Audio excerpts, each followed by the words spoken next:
كانوا يعملون. أويا أوكي. وأوحينا إلى موسى أن ألق عصاك فإذا هي تلقف ما يأفكون فوقع الحق وبطل ما كانوا يعملون فغلبوا هنالك وانقلبوا صاغرين وألقي السحرة ساجدين قالوا آمنا برب العالمين رب موسى وهارون. Verse 122 no. 117 to 122 Quran chapter 7. Ake Surah to Yunus Quran chapter 10 verses 81 and 82. Falamma alqaw Quran chapter 10 verses 81 82. فلما ألقوا قال موسى ما جئتم به السحر إن الله سيبطله إن الله لا يصلح عمل المفسدين. آية مجيجيون آكسي Quran 10 verses 81 and 82. Surah Taha Quran chapter 20 verse 69. Aya yokoso ni àfìgbà tí nǹkan bá tún lágbára jù bẹ́ẹ̀ lọ ni wọ́n tó tún recommend aya mẹ́ta mìíràn Surah Taha. Oya. وألق ما في يمينك تلقف ما صنعوا إنما صنعوا قيد ساحر ولا يفلح الساحر حيث أتى. Nta ketele aya ta gbọ́tẹ̀ ní Suratul Kafirun Quran chapter 109 ní jẹ́ Kafirun. أعوذ بالله من الشيطان الرجيم بسم الله الرحمن الرحيم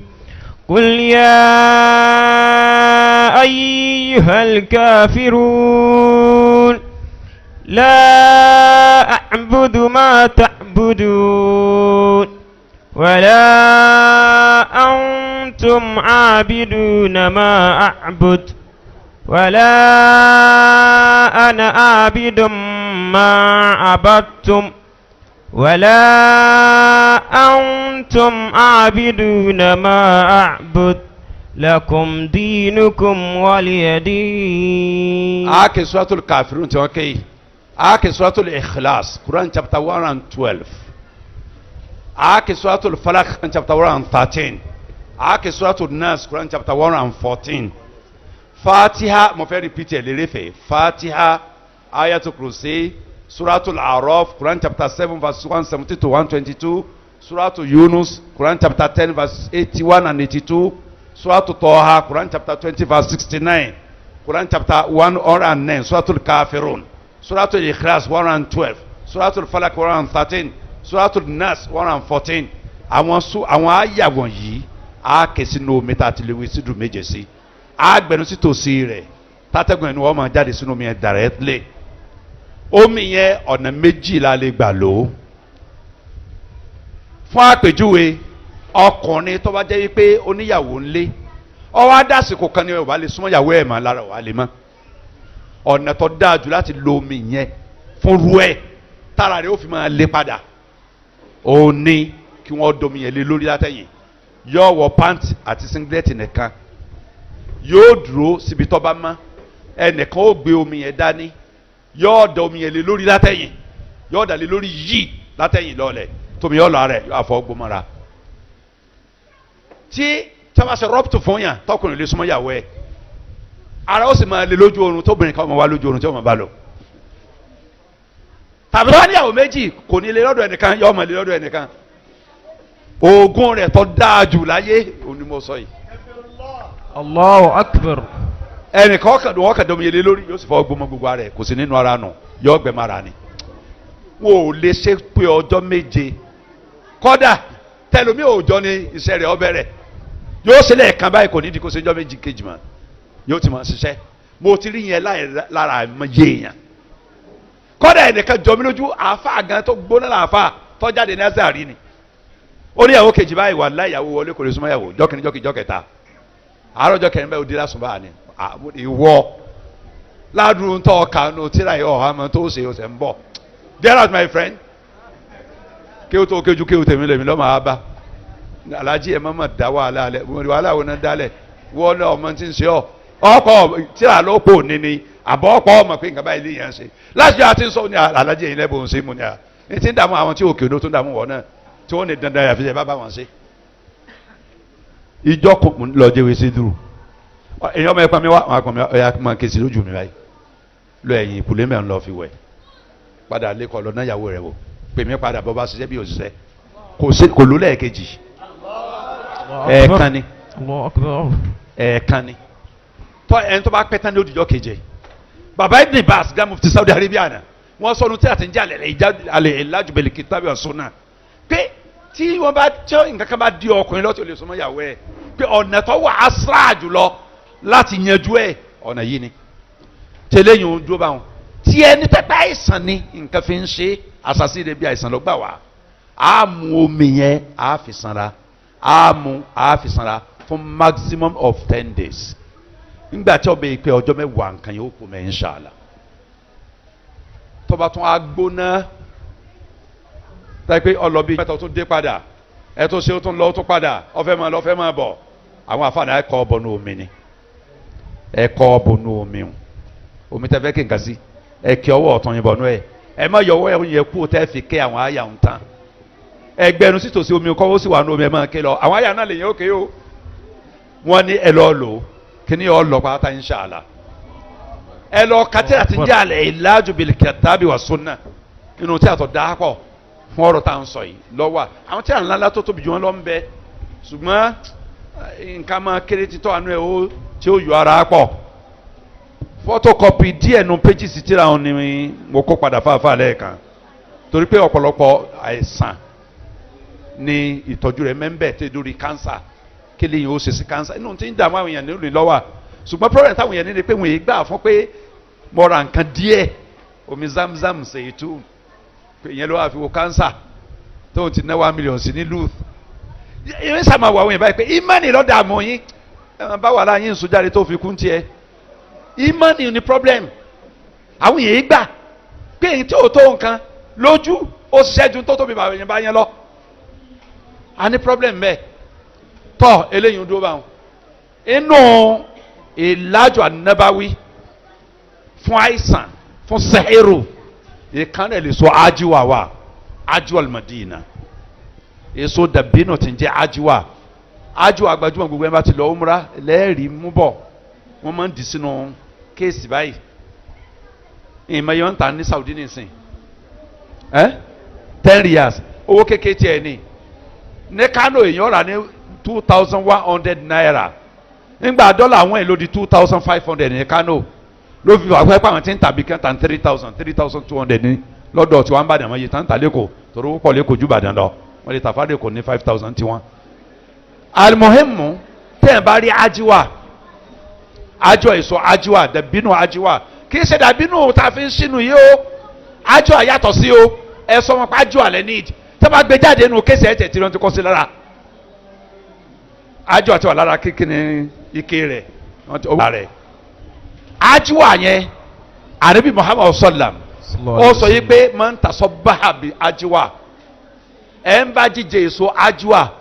méje èso méje tẹ́ bá jíjẹ láàárọ̀ báyìí Ànábì sọ pé nǹkan méjì ò ní ṣe sẹ́hìrún wàlà sam sẹ́hìrù àṣàṣì idán àti sámù poison kò ní ṣiṣẹ́ yóò bàjẹ́ ni yóò bá sẹ́rù jẹ yóò bá poison jẹ lára ajiwa méje ẹ má fẹ́ jẹ ní ọ̀kọ̀ọ̀kọ̀ jíjẹ láàárọ̀ kó tó jẹ ohunkóhun kó tó mu ohunkóhun ẹ kọ̀ọ̀kọ̀ jíjẹ méje. àwọn afáàtì ń sọ̀rọ̀ nípa lè ìlàj nínú àwọn tíra wọ́n ní tí sẹ́rù bá jẹ́ sẹ́rù tó lágbára tẹ́ fẹ́ jẹ ajiwa ẹ kí àwọn àyàtà sọ̀tọ́ ní ìsìn ẹ ké sí ẹ gbé ajiwa síwájú ẹ mọ̀ kí àwọn àyàtà tẹ́gùn mọ̀ dà sí lórí ayẹ́pẹ́ nǹkan méjì ti pàdé èso ti pàdé tó jẹ́ natural fruit ìlàjù nàbàwí ti tún dára rẹ̀ oògùn tànàbí ọ̀sán ti dára rẹ̀ pé àwọn àyà ìtọ́lì sírí ti dára rẹ̀ ó ti dára rẹ̀ nǹkan méjì ti pàdé pọ̀ yọ yàrá penetrate sínú ara láti rọ bàǹtí mi lára jẹ́ inú tó gbajúmọ̀ tá a lè fi ṣe ìwòsàn ni. ẹ dárúkọ ẹnìkan dárúkọ àìsàn kan tẹ́ fẹ́ kí n sọ̀rọ̀ lé lórí kí n má máa sọ ntí o mo fẹ́ mẹ́nu lé ọ̀rọ̀ àwọn abatu sauda zaitun omi zamzam ṣùgbọ́n fẹ́ kí n sọ̀rọ̀ lórí ẹ̀ obìnrin tí ò lóyún fine níbi oyún oríṣi nǹkan mẹ́ta ni mo fẹ́ sọ lórí ẹ̀ ńgbà tí bẹ̀rẹ̀ yìí nǹkan àkọ́kọ́ ni kóyún gangan fún rẹ̀ má dúró treatment tìyẹn wà lọ́tọ̀ ẹlẹ́ẹ̀kejì ni kóyún ó máa dúró kó máa bàjẹ́ iskotulaham kó máa dúró kó máa bàjẹ́ nínú tí a ti ń jalè ìlàjú bíi kìtàbí ọ̀ṣunà ogun rẹ̀ mẹ́mbẹ́ ń gbé jáde ní ìsìn ń mọ̀ wá photostat mo kó fún ilẹ̀ kẹ́ gbé jáde ń kàǹkà fún wa lórí ẹ̀ ń bẹ́ ní ìsìn. ẹlẹ́ẹ̀kẹta òun ni kọ́ pé kì í ṣe pé oyún dúró ń bàjẹ́ nìkan àwọn nǹkan kan wá ń bá wa táwa náà rí bóyá àwọn ìyá kan lójú oorun bóyá ọkùnrin kan lójú oorun tí wọ́n ń bọ obìnrin lójú oorun mo fẹ́ má pèjú yìí kan wá àǹtí kan láti ọdún mọ́kànlá tó ti ṣe nìka ọlọ́run ti gbàdúrà ẹni sọ ti bímọ méjì báyìí o àwọn ìyá mẹ́ta kan wà bá lójú oorun èèmọ̀ ńlá lọ́rọ̀ àǹtí yẹn màmá rẹ̀ tẹ́pọ̀ gangan ní sáré ká pé kọ́mọ ọmọ pàṣán láyé àwòrán ìyá yẹn ni ìyá tí máa ń dún wájú ẹ̀ máa ń lò wá ìyá tí ó dùn wájú ẹ̀ báyìí kọ́ òrùkó bímọ òní bímọ láyé òde ọ̀run lọ́ọ̀yà máa bímọ sí àwòrán ìyá tiẹ̀ gangan ni máa ń lò ojú ìyá náà máa ń gbé wá ìyá sì ń sọ kọ́ káàkiri pé ọmọ òtí rọ̀ ọmọ bí àlùjáde ó sì wá pẹ̀lú àwòrán ìyá rẹ̀ àwọn ìyá méjì wà dúró lẹ́yìn ìyá tó dúró wájú ó mú ọ̀bẹ dání yóò ní ẹ farun orí ẹ̀ wọ́n á farun rẹ̀ látẹ̀yìn àwọn méjèèjì ó farun sẹ́yìn báyìí ọwọ́ àkí ọ̀bẹ bọ́nú ọkọ ẹ̀ lójú oorun wọ́n á kí ọ̀bẹ bọ́ ọkọ ẹ̀ jẹ́ àjáde tàti oyún rẹ̀ ti bàjẹ́ ọ̀run ló ti bímọ bímọ láyé yọ àlọ́ tí ẹ bá ti mọ́ báyìí oyún ọ̀ wà lẹ́ni eléyìí ni ẹ ti mọ̀ pé kò wà natural eléyìí ti lọ́wọ́ èsù nù ètò alówó èsù nù bẹ́ẹ̀ yẹn ó ní the treatment tó yàtọ̀ sí méjèèjì àkọ́kọ́ oyún ò dúró fine afẹ́kọ̀ọ́ yóò dúró afẹ́ ibẹ̀ lọ́hùn ni báńkì ọmọ òsì lórí ilẹ̀ ayé lọ́dọ̀ ẹnikẹ́ni kò sí mọ́ṣáláṣí kò sí lọ́dọ̀ àfáà kò sí chọ́ọ̀chì kò sí lọ́dọ̀ pásítọ̀ kò sí lórí òkè kò sí ndigi ìrókò kò sí ndigi ọ̀pẹ kò sí ndí ìbẹ́pẹ kò sí ndí ọ̀gẹ̀dẹ̀ kò sí létí odò báńkì ọmọ òsì lọ́dọ̀ anybody ọlọ́run ni lillahi mulku samawati wal ardi yakhluqu ma yasha yahabu liman yasha inatha wa yahabu liman yasha dhukur aw yuzawwijuhum dhukuranan wa inatha wa yaj'alu man yasha aqima innahu alimun qadir ọlọ́run bẹ́ẹ̀ ni sọ́tù ṣòro verse 49-50 Quran chapter 42 ni sọ́tù ṣòro verse 49-50 òun ló máa ń fún yàn lọ́mọ ẹni tó bá wọn á fún lóbìnrin ẹni tó bá wọn á fún lọ́kùnrin ẹni tó bá wọn á fún ní tọkùnrin tóbìnrin ẹni tó bá wọn ó ṣe lágàn ẹni tó bá wọn á ṣe lágàn òun lọ bọ onímọ̀ ọ̀bọ oníkápá ni lórí gbóhùn tó ń fẹ́ ṣe ìmọ̀ tó fi ṣe bẹ́ẹ̀ ń bẹ́ ìkápá ni tí ò fi máa rí bẹ́ẹ̀ ń bẹ́ ọlọ́mọ ṣe alágàn tàbá fẹ́ kọ́ lọ́n fa lọ́mọ abẹ́ lọ́n tó lọ́mọ lọ́dọ̀ tí máa fún yàn tó ń gangan ibi tí o sì máa ní kankan lọ́mọ wà kọ́lu ta khadar rahman walada lakọ̀ jitum shay'an idda lam yalid wa lam yulad ọlọ́wọ́ bí mẹ́ni kankan òbí kò sì mẹ́ni kankan lọ́mọ ọlọ́wọ́ lẹ́sẹ̀ tó tóbi ní kẹ́ sọ pé mo mú yàn lọ́mọ ṣùgbọ́n ọ máa ń fún yàn lọ́mọ torí kò sí tó wọ́n fọmọ ṣe yìí fún yàn àwọn àfa rẹkọmẹ́ndì oríṣi àdúrà mẹ́ta nínú alukur'anul karim tá a máa ké ládùúà ẹ̀ ń bá ń wọ ọmọ ọ̀pọ̀lọpọ̀ wa ká má ṣe mistake ọ̀pọ̀lọpọ̀ wa tó bí ọba rọmọ bí tí ò lóyún àwọn èèyàn máa ń rò kó bí ló ní problem nígbà tó ẹgbẹ́ mi ti rí 70% problems àìrọ́mọ bí tọ́pọ̀dọ̀ ọkùnrin lọ́wọ́ o tí ìsọdọ̀ obìnrin o low sperm count ti dààmú àwọn ọkùnrin tí wọ́n mọ́ o tí wọ́n máa níyàwó ní òtí lóyún yàwó ní òtí lóyún ẹ lọ fẹ́ yàwó mi lọ fẹ́ yàwó mi lọ fẹ́ yàwó mi yọ fẹ́ yàwó mi oyún òde sí náà wọ́n kò tìtì ara rẹ̀ tó yẹ kí tìtì sáà fẹ́ mọ̀ sọ̀rọ̀ rẹ̀ tọkùnrin tóbìnrin lọ́kàn o tá a bá fojú sọ́dọ̀ obìnrin á ṣe mistake obìnrin mi ń bẹ ọmọ ń bẹ lára ẹ̀ ọkọ ni ọlọ́wọ́ tí ì ṣe tá àti fọlọ́mọ torí àtọ̀ rẹ̀ ò ní tí ì dọmọ ní ìsìn tọ́lọ́ padà sọ́dọ̀ mọ́ ń ṣàràbà bẹ̀ lọ́hùn ẹlòmíì obìnrin ló ní problem kì í sọkùnrin tàbá àfojúsọ́nà ká ṣe mistake àwọn yẹn ti lọ hospital mo ti rí lánàá yìí àwọn yẹn ti lọ ṣe test several tests dey usage ọkùnrin wà fit láti bímọ ìyàwó wà fit láti bímọ oyún ó sì dúró mo nígbà tó ẹ ti ní fitness ọmọ bíbí òun tí ó sì medical problem ó ti parí àdúrà ló kù tẹ́ ẹ máa ṣe nínú tí ń bẹ nù tíra al-ilaju bil kitabi wa sunna ẹ rí ni nínú tí ń bẹ nù ẹ̀fẹ̀ ni tí ń wọ ọmọ ní kẹ́ ẹ máa ké suratu Maryam Quran chapter 19 ń jẹ́ bẹ́ẹ̀ kì í ṣe gbogbo ẹ o verses 1 to 36 mo fẹ́ wá jáde káwọn afa àmọ́ bá wà wò verses 1 to 36 Quran chapter 19 verses 1 to 36 suratu Maryam naam ìkànnì tí a fẹ́ sọ ni a máa kélé ẹ̀kan lójúmọ́ a sì bẹ Ọlọ́run kó fún alọ́mọ Ọlọ́run tó fún Maryam lọ́mọ bí láì jẹ́ kọ́kọ́ ń súnmọ́ kó fún wa náà lọ́mọ nípasẹ̀ ilé ọkọ tá a wà yìí kó fún mi lọ́mọ látara àyàwó mi Ọlọ́run síjú àánú rẹ̀ wà fún alọ́mọ ẹ sọ fọlọ́run nǹkan àkọ́kọ́ nù ẹlẹ́ẹ̀kejì a máa ké sọ́tù Sọ̀fàtì láràárọ̀ Quran 37 from beginning to the end Quran chapter 37 from verses 1 to the last verse aya rẹ̀ parí sí 183 183 ní sọ́tù Sọ̀fàtì parí sí a máa ké láti bẹ̀rẹ̀ dópin láàárọ̀ a máa ké suratul Ma'arij lálàálẹ̀ ká tó sùn Quran chapter 17 Ma'arij lóhùn kọ̀ gbàṣẹ́jú méjì tẹ̀yìn èké Sọ̀fàtì náà ó kàn gùn ní fásitì ni aya rẹ̀ kéré aya kékèké ní bẹ́ẹ̀ nù ẹ̀ kò gùn pàápàá kì í gbàṣẹ́jú márùn tẹ̀yìn ó fi ké tán tẹnu ẹ̀ bá yọ àbẹ̀yìn bá fẹ́ ké bí àwọn afáà ṣe ń ké ní tẹ̀jú ìdúlóde sọ gbogbo àhàkàm èyàn olùṣẹ́jú 10 sí 15 tọ́ ẹ̀dìyàn mú sọ́wọ́ fún ẹni tí ń wọ ọmọ tó yóò dùn rárá àdúrà àkọ́kọ́ nù àdúrà ẹlẹ́ẹ̀kejì nínú Suratul Anbiya Ọlọ́run gbé àdúrà Ànábì Zakariya wá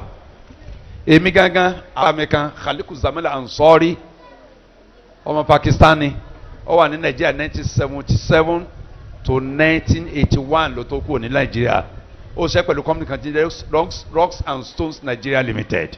hafidhu Qurani ìyàwó ẹ̀ náà hafidhu ni engineer tó lóun tó geologist ni ìyàwó ẹ̀ medical doctor ni ẹlẹ́yà bí àwọn ìyá ẹ̀sìn ni ó lọ sọ fún mi ńgbà tí mo ṣe marriage torí ọ̀n bẹ́ẹ̀ Nàìjíríà ńgbà mo fẹ́ ìyàwó àkọ́kọ́ fẹ́ mi ó ní Isa ó ní I may leave Nigeria at any time. If you have problem of childbearing, always recite 2 verses of the Quran after every salat. After every salat, the first 2 verses of the Quran, 7 times. Allah will give you children. You say we don't know. Aya alakoko. Oni Rabbi la tadharni fardan wa anta khairul warithin. Inú Suratul Anbiya ló wà. Kálọ̀ verses 89 or 90 ibẹ̀ ló wà ẹ̀yin àfa àwọn ẹ̀bá wò Suratul Anbiya Quran 21 Suratul Anbiya ayẹlẹ kejì mẹ́nu Suratul Furqan ayẹ ti gbọ́ àmọ̀ bẹ́ẹ̀ mọ̀ wò ni Suratul Furqan Rabbana habil lana min azwajina ẹ̀ máa ké wa dhurriyyatina qurrata a'yun waj'alna lil muttaqina imama àwọn àyà méjèèjì Rabbi la tadharni fardan wa anta khairul warithin tànà bí Zakariya ṣe ń gbà tí ń gbọ́ ọmọ lọ́dọ̀ Ọlọ́run tọ́lọ́run fún ní Yahya alehima salatu wassalam Ọlọ́run má fi mí lẹ̀ lásán lẹ́yìn tí ò ní rọ́mọ bí má jẹ́ ń wáyé bẹ́ẹ̀ kì í ṣe padà bẹ́ẹ̀ láì bí nǹkan kan láyé wọ́n lọ́ba tó lórí jùlọ ní tí jogún ẹni fún mi ní àwọn tí ó jogún ẹ̀mí náà àti Rabbana hab lana fi ta wá lọ́rẹ ọmọ ni tí ó jẹ́ tutù ojú tí ó jẹ́ dùnú fún wa dùnú nú ọkàn tí ó sì jẹ́ aṣọ ojú fáwọn òun gbàgbọ́ òdo lórí ayé jogún ẹ̀ fún mi àdúrà méjèèjì ká máa kàlẹ́ yìnrún ọ̀ràn àyàn ká máa fi bẹ́ẹ̀ lọ́hùn ká padà síbi nta lò oyin tó bá dájú ní oyin gidi gbólóhùn yẹn mo máa ń sọ gbogbo ààyè nítorí pé oyin tí ń bẹ lọ́jà 95% fake oyin fake honey ni kọ́dà wọn bá lẹ label mọ́lá kápẹ́ ní pure honey àwa máa ń tẹ́ fi ń ṣe wọ́n ọ́ní oyin ń bẹ ọ́ní onírèké ń bẹ honey only 5 litres of pure honey 25 litres of sugar a lọ kó náà ma yóò do yẹn pọ̀ ọ̀nbẹ irú kéyì 1,600 naira ni pure ní gidi náà àfa irú oyin ẹ lọ wá ẹ má rojú owó ẹ wá rú ẹ rábàtú Saudi tàbí ti Sudan ó pure pọ̀ tàbí ìmánì ti Pakistan abẹ́sọ̀dá ìmánì ó wà lára rẹ̀ ti Pakistan òun náà da ẹ ra zaitun àwọn àyà tí mo fẹ́ sọ ẹ̀ á kè sí oyin á dà sínú abọ́ tó fẹ̀ lójú á kè suratul Fatiha á kè ayatul kursi á kè amana rasul àwọn sura yẹn tá a mà ní kò ní di kí n sẹ̀mọ́ rojọ́ lórí ẹ̀ Quran suratul Fatiha Quran chapter 1 ayatul kursi Quran chapter 2 verse 255 amana rasul Quran chapter 2 verse 285 to 86 àyà méjì tó parí Baqara náà nù ìparí sọ́tù Al-Imran inna fi khalqi samawati wal ard Quran chapter 3 verse 190 day 200 11 verses ní kì í ṣe 10 inna fi khalqi samawati verse 190 ní 190 to 200 ní 10 òun sì wà lára rẹ̀ òní number 1 rẹ̀ 11 verses ní kì í ṣe 10 gbogbo yẹn wà káyà mẹ́wàá pàdé Al-Imran kì í ṣe mẹ́wàá mọ́kànlá ní verse 190 ló ti bẹ̀rẹ̀ day 200 àáké suratul Ikhlas kul huwallahu ahad suratul falaq kul a'udhu bin nas méje méje àáké sínú oyin yẹn méje méje àtòkè sínú abatu sauda oyin yẹn obìnrin yóò mú síbi kan láàárọ̀ tó bá ti ń jí báyìí ìbáàjẹ́ 4 a.m. ló jí ìbáàjẹ́ 4:30 bó sọ pé náà ni ó mú ìgbò bá ti jí báyìí ìtọ́tọ̀ wà lẹ́nu wọn gbà tá a jíun pẹ̀lú síbi oyin kan yẹn á máa gbé mi ní ìdajì ìtọ́ tá a jí tá a bá lẹ́nu wọn gbà á jí ìtọ́ yẹn àti síbi oyin kọ̀ọ̀kan lá máa gbé mi láràárọ̀ kò sí ẹni tó lè lò láàrin oṣù méjì sí mẹ́ta inshàlá oyin rẹ̀ ó dùn mujarabu ni àbí tí mo ní bàjẹ́ wà lóko mujarabu ni kẹsìnú abatu sauda lálẹ́ tóbi yẹn bá fẹ́ sùn àbọ̀kùnrin ló fẹ́ sùn yóò fi pa wájú orí báyìí yóò fi pa sọ́dún ìgbáyà rẹ̀ ọ̀nbẹ́nu tíra yìí náà rí mbẹ́ nísìn ọ̀nbẹ́ ní bíi ẹ̀dínsẹ̀ yóò fi ra egun ògùrẹ́yìn spinal cord ẹ̀ fi ra lọ́ọ̀lẹ̀ sùn iwájú orí àyà spinal cord abatu sauda lálẹ́ oyin nídàjí tẹ́ bá ti ń jí eléyìí ní alẹ́ abatu sauda lálẹ́ ẹ máa lo méjèèjì lọ́pọ̀ Ọlọ́run gbàdúrà torí pé ọjọ́ ti lọ oyún tí bá ń bàjẹ́ tó ti ní fixed period tí máa ń bàjẹ́ sí bóyá oṣù mẹ́ta ni máa ń bàjẹ́ oṣù ẹ̀bẹ̀ lẹ́kìnlẹ̀ kejì lẹ́ẹ̀kẹta eléyìí ẹ wá afa kan tí ó kéré ó kéyà fún torí ó ṣe é ṣe pẹ́ pálùjànú ti dọ́dọ̀ rẹ̀ ó ń gbé lára rẹ̀ ní ó àbí ń wá tó bá boyún jẹ́ tán tí ó padà tí ó tún máa dúró dégbà tí oṣù mi bá tún tó tí ó tún lóyún ó dùn tí ó tún wá bàjẹ́ kí wọ́n kéré kíyà fún tí ọba ìsálùjànú lára rẹ̀ ẹ ṣe àwọn àyà ìbítọ́lù sí ìta sọ̀tán láìpẹ́ yìí kóbìnrin ọbẹ̀ sí lò inṣàlá wàhálà yẹn ó kó ń bẹ́ẹ̀ àwọn àyà rẹ̀ wà ní ńlẹ̀ yìí ká ní àwọn photocopy ń ṣẹlẹ̀ kò ní nǹkan fún sásán wọn fẹ́ nìkan wọn lọ sí photocopy wa so ọ̀dọ́ wọn á padà máa rí ṣe ṣùgbọ́n bóyá la lè rí níjọ́ Sunday tó gbogbo ara sọ Sunday di ọjọ́ ìsinmi lọ́dọ̀ wa so bóyá la lè rí ìṣàrà ìkànnì àwọn afáàtò bá wá sí Ìbàdàn ń bá ń ṣe photocopy ilẹ̀ wọ́n padà mú wá yóò lè wúlò fún wa àákèlè sínú zaitun lóbìnrin ó máa lò ó yóò fi pa ikùn yóò sì fi pa ẹ̀yìn rẹ̀ láàárọ̀ àtalẹ́ téèyàn bá ń wọ ọmọ ìlàjù akínmi wọ́n pè barrenness téèyàn bá di àgàn tí tá a ti dákàn nínú kó lè bímọ láyé mọ́ wọ́n ní wọ́n ṣe fún ọ̀nà ọ̀la yóò bímọ inṣàlá tọ́ bí àsìkò gbé àmọ́ náà nù subhanaka allahumma bihamdika nashhadu an la ilaha ant nastaghfiruka wa natubu ilayk jazakumullahu khairan. tí èèyàn bá ti bímọ rí tẹ́lẹ̀ tó wá rí ìdádúró fún ọ̀pọ̀lọpọ̀ ọdún nítorí pé ó ní ohun tá à ń pè ní ìju àbí ẹ̀dà kí ni onítọ̀hún náà lè ṣe láti lè yanjú ìṣòro yìí ó tún bèrè pé báwo la ṣe fẹ́ mọ ohun tó ń pè ní original honey oyin gidi. tọ́ bisimilayi rahman ìbéèrè ẹlẹ́ẹ̀kejì náà. tí oyin mo ti dáhùn rẹ̀ ọ̀nà tá a lè gbà rí oyin tó dájú ìkànnì ẹ̀ ká lo àwọn àgbẹ̀ olóyin tí wọ́n máa ń lọ ń gbé pákó ẹ̀ sínú igbó wọ́n haṣẹ̀ wọ́n process ẹ̀ yóò sì dóyin oyin wọn dájú ju oyin ọ̀pọ̀lọpọ̀ nú ọjà lọ ẹlẹ́ẹ̀kejì ní ká rí àwọn tó jọ ń ṣòwò rẹ̀ ká sọ pé oyin tó dájú lóyin gidi ìbá àwọn la need gbàwó lápadà wá tí wọ́n bá wá rí àwọn afáàtì ń ta lẹ́kọ̀ọ́ ń bẹ dáadáa tí wọ́n lè ra oyin tó dájú lóyin gidi kí n sáré sọ̀rọ̀ kékeré lórí ẹ̀ tẹ́yìn bá lọ sílẹ̀ haúsá oyin pọ̀ nílẹ̀ haúsá gan ṣùgbọ́n bí mo ṣe jókòó yìí àwọn èèyàn ní Kánò ní Kaduna ní Zaria wọ́n máa ń bẹ àwa lóyin tó dájú láti Ìbàdàn ni pé tá a bá ti rìn ká bá ń gbéra onímọ́tò àwọn kò fọ́ mọ́tò padà àtòwò tá a fi gbé torí pé oyin tọ̀dọ̀ tí àwọn náà máa pé kì í ṣe oyin tó jẹ́ original lọ́pọ̀lọpọ̀ rẹ̀ so ká wá àwọn tí wọ́n máa ń pa rẹ̀ tí wọ́n bá a ṣe oyún ìjú tá à ń pè ní fibroid àìsàn ńlá kan lòun tó bá tóbi tó a ti lè grow tó ti develop ẹ má sọ pé ẹ fẹ́ lo nǹkan sí ẹ lọ operate ẹ ní tó bá wà ní.